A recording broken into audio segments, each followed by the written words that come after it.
the Honorable former Chief Justice of India, Justice Venkatacharya, the Chairperson of the Press Council of India, Justice Markandeya Karju,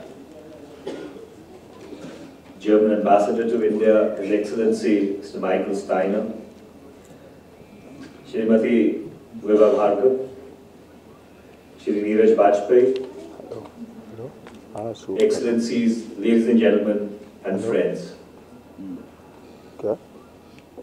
Over the past 19 days, ever since I've had the privilege of holding the charge, I've been on a listening brief. And I think it's very important to listen more than you speak, because it helps you come up the learning curve. So therefore, I thought my endeavor on the listening brief would continue today, and we would have the honor of listening to Justice Venkatacharya, who all of us have respected, looked up to, and held in great regard and high esteem. There are people present in this audience who I've grown up with in my journey as a political activist over the last 3 decades.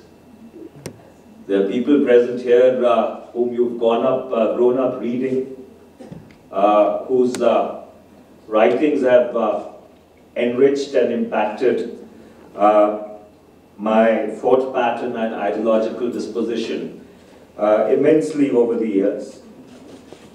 And over the past 5 years as the spokesperson of the Congress Party, there are people in this audience with whom we've sparred, with whom we've interacted, with whom we've had a very affectionate and at times a very, very acrimonious relationship. But all that I think is a part of the game when you are in the business of trying to articulate your position, and there are people in the business of interpreting it and disseminating it.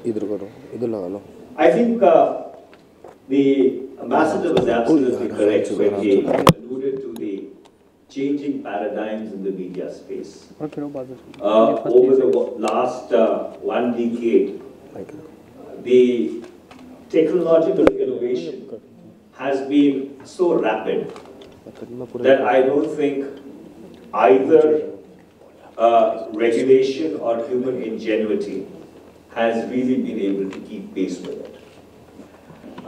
There is a whole new paradigm in the social media space which has emerged, whereby everybody has the ability to be a broadcaster, at times with responsibility, at times without restraint. But notwithstanding the aberrations which concern most of us, especially those who take a very deep or who have an abiding and an academic and an intellectual interest in the development and the trajectory of the media industry. The one fundamental thing which I have imbibed is that perhaps more than anybody else, the media itself is cognizant of the need to self-correct, if at all there are aberrations which do creep into the discourse. I do firmly believe that self-regulation is really the way forward. And that is why over the past 8 years, the policy of the UPA government has been an essay in persuasion rather than an attempt at regulation.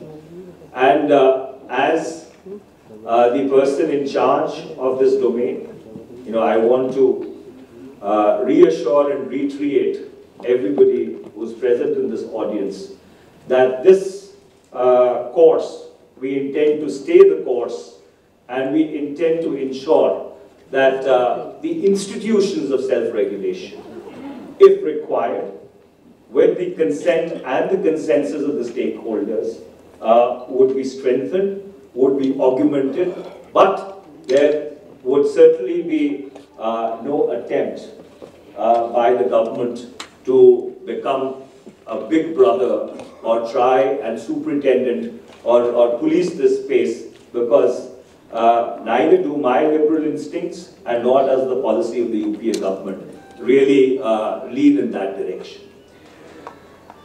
The challenges which Justice Markandeya Karju alluded to in his opening address, I think are really germane. Those are challenges which need a deep amount of introspection, which require consultation, which require a debate, a vigorous debate across the entire stakeholder space in the media and entertainment industry. And I think at the end of the day, there is really nobody who in a sane mind believes that the freedom of speech or expression is negotiable by any stretch of imagination. You know, that is a complete non sequitur. The constitutional freedoms which have been guaranteed by the makers of the Constitution, Article 19, freedom of thought and expression, out of which flows the freedom of the press, is something which is accepted by consensus, across the political and social space in this country. The debate really is not really about reasonable restrictions.